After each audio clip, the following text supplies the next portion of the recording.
Hello everybody and welcome. I'm your host Captain Awesomeness, and today I am at Pitt Race Karting.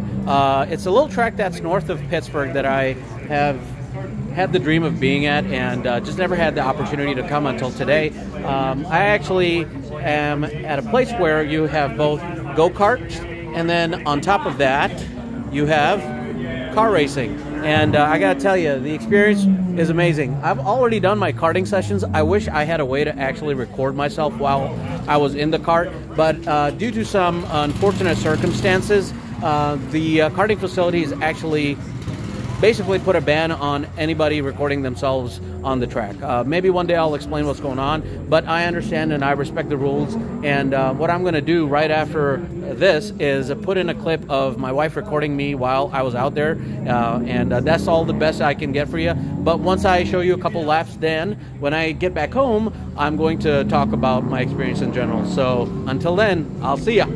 So before I talk about what my overall impressions were with Pitt Race, I got to tell you about a little thing that happened. Long story short, I took my wife out for a little bit of a session on a two-seater kart that they had available. And when we went out there, the whole idea was to give her a feeling of what it's like to be out on a track. That's it. Like, I wasn't supposed to do anything. Well, did I think of a different plan? So as soon as I got out of the pits and into the track, I was like, you know what, screw it. I'm just gonna go freaking balls to the wall, not hold back anything. Even though I didn't even know what the track layout was like, I was like, oh heck no, I'm gonna just let her have a go at it.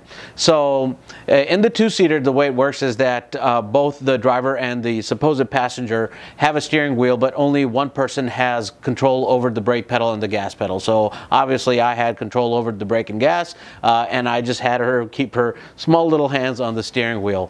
And as soon as we came around the first turn, I just blasted it and I went around everywhere. And the whole time I'm looking at her and all I hear is like, whoo, ha, you know, just voices that I'm thinking are full of excitement. Until of course I get to the end of the session and pulling back into the pits, and that's when she takes her helmet off and goes, what in the heck was that? I started thinking about my mom and my siblings and my dad. You just scared the hell out of me. I'm never getting back on a kart again. I mean, she was freaked out. So it backfired a little bit, but the whole point was that I wanted her to see, you know, what it feels like, what your body feels when you push a car to a limit and you're, you know, almost losing traction or losing traction at some point, and you recover and just gun it. I mean, for me, it was one of those most exciting things. She didn't think that way, but you know what? That's fine by me. I'm sure she'll get back on a kart again, just not with me beside her.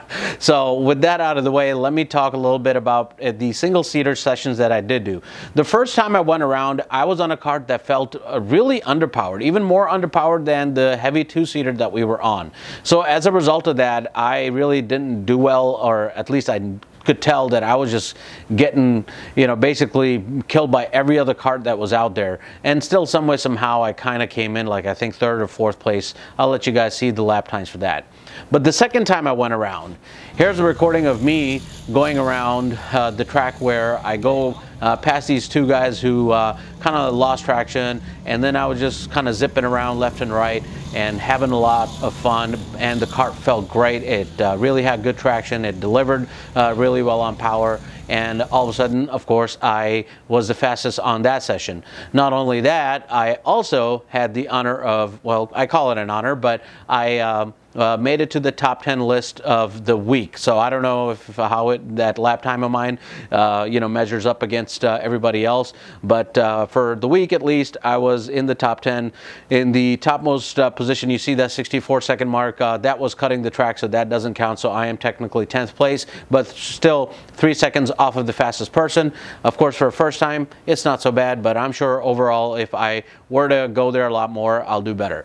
As for impression of the track in itself, I love this track. It's just in a very unique location, the Pitt Race Karting track, that is, because there's two tracks there technically. One is the actual go-karting track, and then there is a track for cars. And of course, sometimes they use the parking lot for the autocross stuff that I kind of, sort of, I guess, showed you guys. But in any case, the go-karting track was pretty cool because not only was the layout pretty interesting and challenging, at least if you ask me, I thought it was, but at the same time, time, you got to experience a lot of inclinations and declinations, and at the same time you got to see what it's like to take a turn going from uphill to downhill and downhill to uphill. So it was pretty nice. I liked it, and overall also I like how the environment is. You know, it's pretty open. It's pretty good. This is how an outdoor rental track should be like.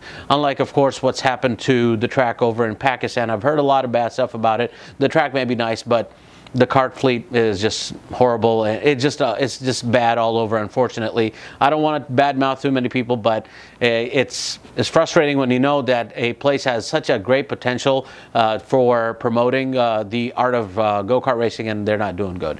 Anyway, going back to Pitt Race, the other thing I liked about it was just you know, it was pretty nice with the fact that even the staff showed that they were very professional. It seemed like they wanted to be there, and they were very courteous and really talkative, like informative. So that was also, I think, super impressive. It told me a lot about what I needed to know without really even asking. So that part's there. So on to the GoPro piece. The reason why they don't want us to use GoPros right now is because of a safety concern they had. I had a good long talk with one of the staff and they explained it all to me. I am on purpose not sharing that with you all at the moment because I think it's kind of important to sometimes respect certain people's privacy, and I'll leave it at that. However, what I will say is that they were upfront and honest about the situation with me, so that was really cool. If you may remember from sometime last year, about 10 months ago, I think it was in October of 2021, I went over to K1 Speed in Chicago, and when I was told that I could not use a GoPro there, I was basically given BS reasons. The GM over there lied to my face about why they don't allow that use over there, and even the regional manager from K1 had called me to resolve things and explain the real reason behind it. However, because of other things that happened afterwards, I will personally never go to K1 Speed, but I will definitely go to Pitt Race no matter what happens. Why? Because it is such a great, engaging location. Yes, they do have a huge variance with some of their karts as to how they perform, but honestly, it doesn't even matter. The fun aspect was there, and if I can try to find a way to bring my friends and even more of my family there, oh yeah, I'll definitely do that. It was that much fun. So maybe in the future I'll get the ability to use a GoPro, and when I do, I will be very thankful to the staff and ownership there. But until then, unfortunately, this is all I have for you.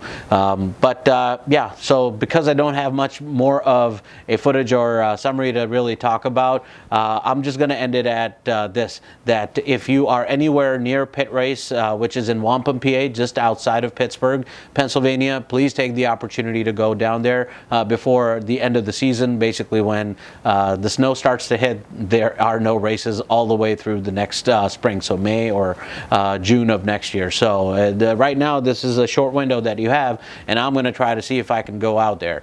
In other news, real quick before I get out of here, I also want to let you guys know that I will be at MCC. As I mentioned in my previous video, I'm going to be racing on behalf of Racing for Vets, and I'm pretty excited about going to a whole new track and you know, going through a real racing session with some real cool dudes. So something I'm really looking forward to. I will try to see if I can transmit live, so I'll try to do a live stream, but again, I don't know how my phone signal there will be and how my GoPro will receive all of the information that it gets with regards to its transmissibility and all that stuff. So we don't know, and I guess I'll just take a gamble and we'll go from there. Anyway, guys, that is all I have for you. Thank you so much for watching, and I will see you at the next Apex. Bye-bye.